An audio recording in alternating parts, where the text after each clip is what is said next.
Hello, Assalamualaikum. Aku Cik Asri. Menjelang perlawanan Malaysia menentang Vietnam, kita semua tahu pasukan negara wajib menang ke atas Vietnam untuk menghidupkan peluang layak ke peringkat seterusnya.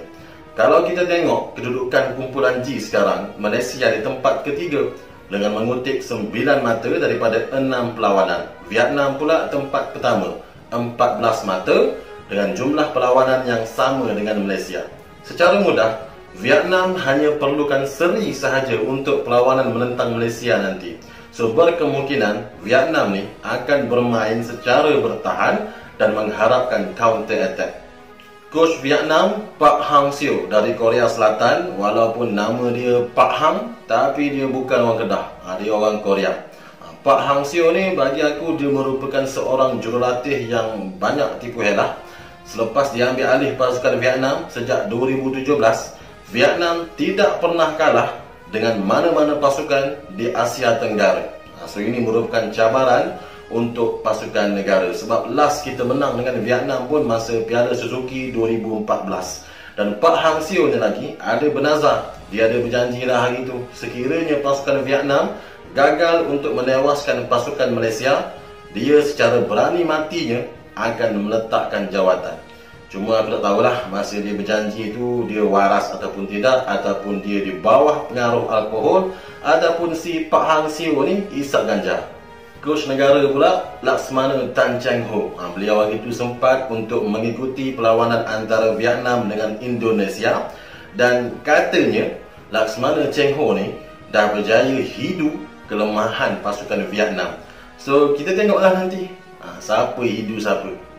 Pasukan Vietnam turun tanpa Quang Hai, tapi pasukan negara tetap perlu berwaspada dengan beberapa lagi tonggak penting pasukan Vietnam, antaranya Nguyen Pong Hong.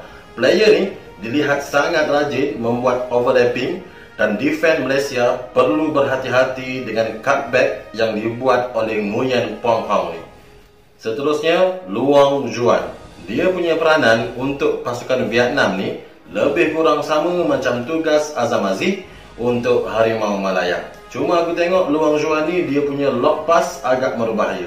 So dengan kembalinya Brandon Gan, aku harap Cheng Ho memberikan peranan dan tugas yang khusus untuk Brandon. Kacau sikit Luong Juan ni. Jangan benarkan si Luong Juan ni bermaharaja lela hantar bola tu ke sana ke sini. Lepas tu Vu Van Tan. Hoi, pelik-pelik nama dia orang, belik-belik lidah aku. Okey, Vu Van Tan ni walaupun dia bermain di posisi wingback, tapi dia boleh bergerak di bahagian half space dan ada kebolehan untuk melakukan rembatan jarak jauh. So Farizal kena alert dengan player ni.